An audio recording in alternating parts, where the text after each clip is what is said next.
भीम और हनुमान जी की मुलाकात की कहानी कुछ इस प्रकार है। हिंदू पौराणिक कथा महाभारत में जब पांडवों को 12 वर्ष का वनवास और 1 वर्ष का अज्ञातवास मिला था, तब वे सभी वन में वास करने लगे। अर्जुन देव इंद्र से दिव्यस्त्र पाने के लिए हिमालय में तपस्या करने चले गए, ताकि वह भीष्म, द्रोणाचार्य, कृपाचार्य, कर्ण, एवं अश्वत्थामा जैसे और भी वीर योद्धाओं को युद्ध में परास्त कर सके। यह उसके लिए जरूरी भी था। दूसरे 4 पांडव और द्रौपदी की उस समय की जिंदगी अर्जुन के बिना खुशियों से रहित हो गई थी। उस समय के बदलाव की इच्छा से वे सभी एक और शांतिपूर्ण स्थान की तलाश में चले गए और चलते चलते वे नारायण आश्रम पहुँचे।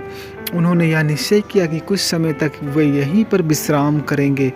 फिर एक दिन उत्तर पूर्व दिशा में से एक कमल का पुष्प द्रौपदी के पास उड़कर आया। वह पुष्प बहुत ही सुगंधित था। उसकी सुगंध से द्रौपदी उस कमल पुष्प पर मोहित हो गए। उसने भीम से इस तरह के और पुष्प लाने के लिए कहा। भीम द्रौपदी की इच्छा पूरी करने के लिए उस कमल पुष्प को खोजने में उस ओर चल दिए जिस ओर से उस कमल की सुगंध आ रही थी। पुष्प की खोज करते करते वे एक वन में पहुंचे।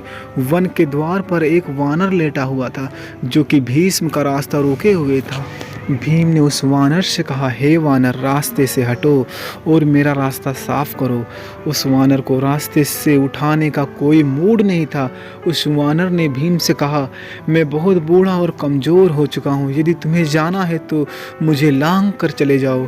भीम ने नाराज होकर बदतमीजी से फिर उस वानर को हटने के लिए कहा। फिर भी वानर वहाँ से नहीं हटा।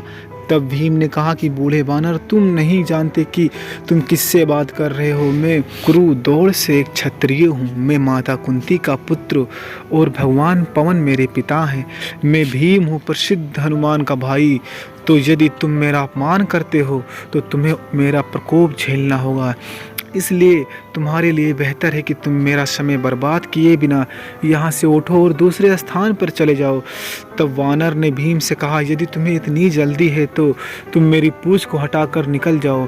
भीम ने पूँछ हटाना शुरू किया, किंतु वानर का कोई असर नहीं हुआ। वानर ने भीम से पूछा कि हनुमान कौन है, मुझे उसके बारे में बताओ कि वह इतना महान क्यों है, उसने ऐसा क्या किया है। भीम ने कहा, तुम इतने मूर्ख और अज्ञानी कैसे हो सकते हो।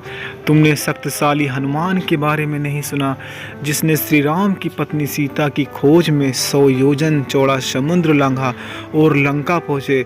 दरअसल तुम अनभिज्ञ हो। वह वानर सिर्फ मुस्कुरा रहा था और भीम वानर को पीछे हटाने की कोशिश कर रहे थे। उसने बहुत बल लगाया उसकी पूँछ हटाने में, किंतु उस वानर की पूँछ टस से मस नहीं हुई।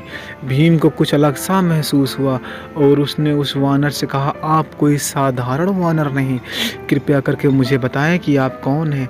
तब वानर ने कहा, भीम, मैं वही हनुमान हूँ जिसके बारे में अभी तुम बता रहे थे। मैं ही तुम्हारा बड़ा भाई हूँ।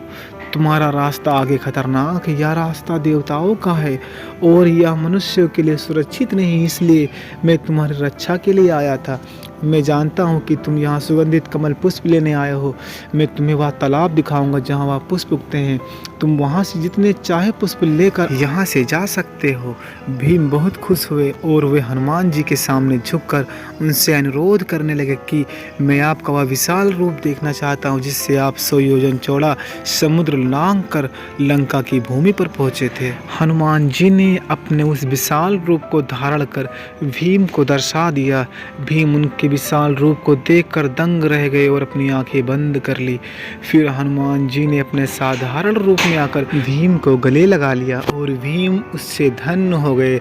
हनुमान जी ने भीम को आश्वासन दिया कि जब तक युद्ध के मैदान में शेर की तरह आह्वान करोगे तो मेरी आवाज़ तुम्हारी आवाज़ से जुड़ जाएगी, जिससे शत्रुओं की छाती में आतंक छा जाएगा। मैं अर्जुन के रथ पर झंडे पर विराजमान रहूँगा, तुम्हारी ही विजय होगी। हनुमान जी के गले लगने से भीम को ताकत और बढ़ गई। हनुमान जी ने अपने भाई भीम को उसके अहंकार से मुक्त कर दिया एवं भीम भीम को दुश्मन से लड़ने के लिए अधिक से अधिक शक्ति प्रदान की। हनुमान जी ने भीम को आशीर्वाद दिया और वहां से चले गए। हनुमान जी की सलाह के बाद भीम ने द्रौपदी के लिए तालाब से बहुत से पुष्प अर्जित किए और वापस चले गए। वहां द्रौपदी भीम के लौटने का बेसब्री से इंतजार कर रही थी। इस प्रकार हनुमान जी की भीम से मुलाकात हुई और उन्होंने अपने भाई भीम को महाभारत के युद्ध में लड़ने के लिए ताकत दी। चैनल पर इसी तरह के और वीडियो देखने के लिए वीडियो को लाइक करें, चैनल को सब्सक्राइब करें। जय श्री कृष्णा।